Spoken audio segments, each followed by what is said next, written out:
This is the worst reviewed Japanese restaurant in Cebu City. Meron siyang 2.0 stars sa Google Maps. Ang daming bad reviews ng restaurant na to eh. A rat about 6 inches long was walking alongside our table. We were absolutely horrified. The crew forgot our orders, does not pay attention, and serves it very late. And the sad thing is, they look sad and rude serving. Bad service. The stuff there are rude. Leaving reviews like this eh pwede makasira ng isang negosyo. Kasi malay mo, diba? Mga bot at mga haters lang to eh. Kaya from Manila, nilakbay namin ang isla ng Pilipinas para lang makapunta sa... Hoy! Welcome sa Cebu! Welcome sa episode 1 ng Cebu series natin, pare. Actually, eto na yung pangalawang balik namin sa restaurant na to. Kasi nung unang attempt namin nung nakarang araw, cut off na. 7:24. Let's go. Ito yung choices. Ito yung mga choices nyo na food. Pwede po ano kami? Okay rin yun. Sa Somolas girl. 30 minutes na lang yun. Talaga? Anong oras po kayo nagbubukas? 10 AM. Ngayon, inagaan na namin para sureball. All the way from Manila, pumunta kami ng Cebu para lang masubukan tong restaurant na to. Kasi sa lahat ng worst review na pupuntahan natin, ito yung pinakamaraming may bad reviews. Hindi ba nakakabahala yun? Well, tingnan natin. Welcome pala sa the regular customer edition. Low-key lang yung camera natin para walang special treatment kasi vlogger tayo. Shanner po. Shanner. Shanner? Opo. Good for? 2. Ipuri lang sa niyo na to, sir. Tawagan mo, sir.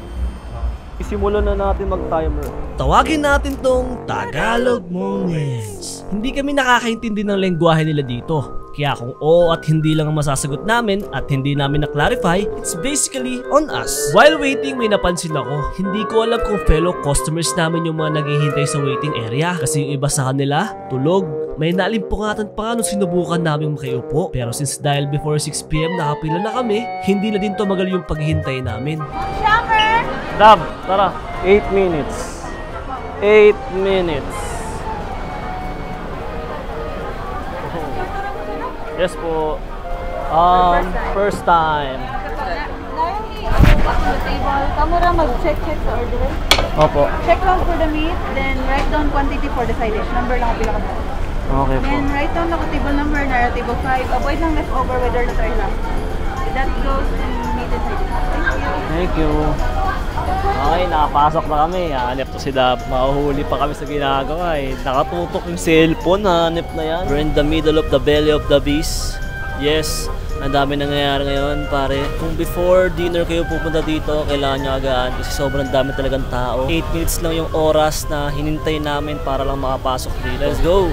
It's go time! Order time na tayo, baby! For $5.99, meron kang 7 kinds of pork, 4 kinds of beef, 2 kinds of chicken, and seafood. Heads up ko lang na hindi pa kasama dito yung iced tea at kailangan pang magdagdag. Currently, ang daming tables.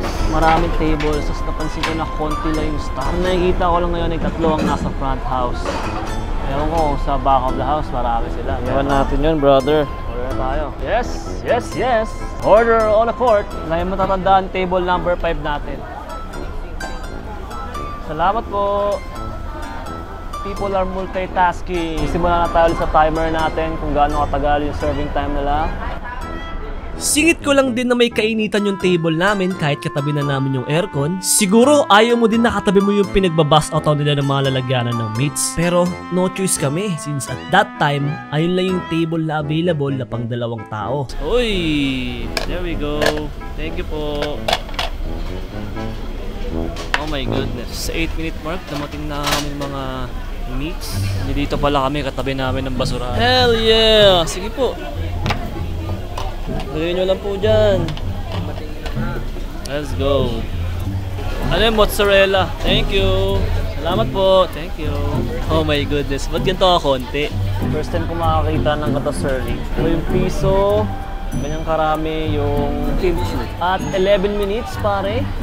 Dumating na lahat ng mga in-order namin sa unang papel na binigay namin. Masasabi ko nga na may kauntian yung mga nakuha namin. Mukhang pang 1 tao lang. Pero the good thing is, hanggang 8 PM pa naman yung pwede kang umorder. O-order na lang ulit kami pag kulang. Well, clearly, magkaroon tayo ng konting adjustment dahil sa portion size ng mga pinag-serve nila. We're gonna double it up kasi basically yung kimchi dito guys, isang subuan ko lang. Cute nga ng mashed potato lang, cute oh. Kuya! Kuya! Tinigdan ako pero nag-walk out. Habang inaantay na si Kuya, tikman mo natin ito mashed potato. Mashed potato ng KFC to ah. Ang hirap ng posisyon namin guys kasi sa may kanto kami. Lahat ng mga pinapriority nasa gitna. Kuya, saan po may kukuha ng tubig? Doon sa kanin. Tubig po. Tapos yan po yung order namin. Kakakuha lang ng panibagong order. Tama ulit natin. Wow! Bilis, thank you po. Ito na agad. 27 seconds. Medyo frozen pa po. Frozen na guys. Frozen. Shit. You see, pag niluto natin to agad, mataas ang chance na ma-overcook natin yung labas ng karne. Pero yung loob, hilaw. And since wala kaming option na hinaan ng grill, kailangan muna namin tong ito. We tried it para mapakita sa inyo kung anong itsura nito and end up overcooked na labas tapos hilaw na loob. Okay bro. Sarap ng fish cake nila. So, siguro paborito ko dito sa Unico fish cake. Tapos seaweed na bo.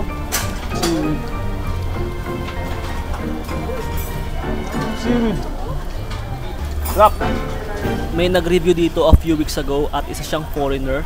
Ang sabi niya, I don't want to go there again. And I don't want to recommend it to anyone. Without hesitation at hindi niya sinabi kung bakit hindi na siya babalik. Hindi ba nakakatakot na warning yon? What happens, Suminiko? Bad reviews, right? I mean, look at this. Mukha siyang skill tree sa laro na na-max out. Majority ng reklamo, specifically sa branch na to, ay yung mga tauhan. And from my experience, yeah, they really look confused. If I can only unblur their faces para makita nyo yung situation nila, they look tired ASF. And other concerns like cockroaches sa table, continuous in serve, matagal na waiting time, at quality ng food. Kasi CR nila, ito. May CR sila. Nakalinis lang. Wala silang bidet. Wala silang bidet. Kailangan sabihin to kay Kuya. Kuya, I have bad news. Wala silang bidet. Wala silang bidet, shit. Kaya ako hinuhuli ang restroom check pag magre-review ako kasi ayokong masira yung appetite ko sa makikita ko. So far sa mga nakain namin, all the cross-out ones are the meats na tikman namin. And maliban sa iilan na frozen meats na nakuha namin, maayos naman ang lasa ng mga meats. Side dish-wise, may kauntian nga lang, pero para sa akin, okay lang kung konti kung makaka-order din naman kami ng mabilis. Pare, restroom check. Uy, actually, kayo nung medyas to, pare. CR-wise, malinis naman. Sadyang merong may tubig yung sahig, bro. Malinis naman yung salamin nila. Nakikita yung kapogian ko. Oh, shut up, Shanner, shut up. 2 beses na ako nakakita ng sign na for urinating only. Ibig sabihin, baka bawal dito mag-poop. Bidet check! Uy, kaso wala, pre. Walang bidet. Uy, p***na mo. Bastos. Shit. What the fuck? May umiat. Kaya pala nakasarado. Napahugas ako ng kamay. Ay. Kawawa naman yung mga staff dito. Nakalagay na nga na for urinating lang eh. Ang kulit talaga ng mga tao. Shit. Ano tayo, alcohol? Shit.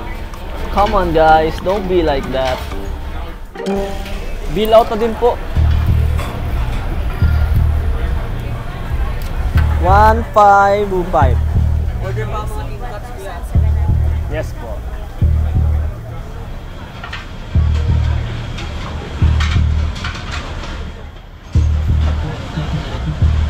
Adog. Ha? Hindi naman tayo tatlo eh. First lang na po atin. Kasi po, dalawa lang po.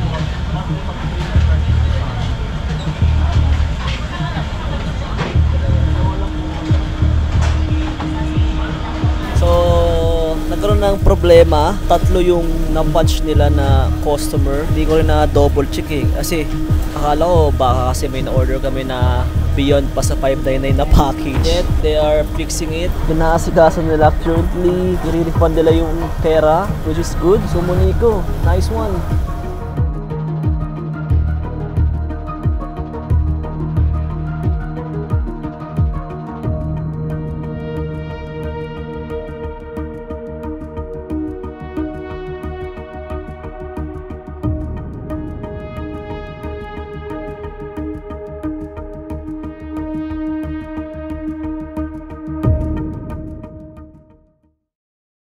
At the end of our visit, masasabi ko na ambience-wise, okay lang naman. May kainitan yung spot namin kaya iPhone footage na lang yung clips ko sa dulo. Kasi nag-overheat yung dalawa kong camera eh. First time yun. Food is okay, nakilang order kami ng fish cake. Cleanliness, wala namang ipis sa sulpot or daga. Hindi ko naman kayo masisisi sa nangyari dun sa CR. Mukha man malungkot ang mga staff nyo pero maayos naman yung serving sa amin. As usual, hindi invalidated ang mga previous reviews. Kung anong naranasan natin, kailangan lang natin i-acknowledge yun. Oo nga pala, ang Japanese barbecue at Korean barbecue ay magkaiba. Baka sa tingin nyo, parehas lang sila. Sumuni ko, baka pwedeng bigyan ng bonus yung mga staff ng ngumingiti.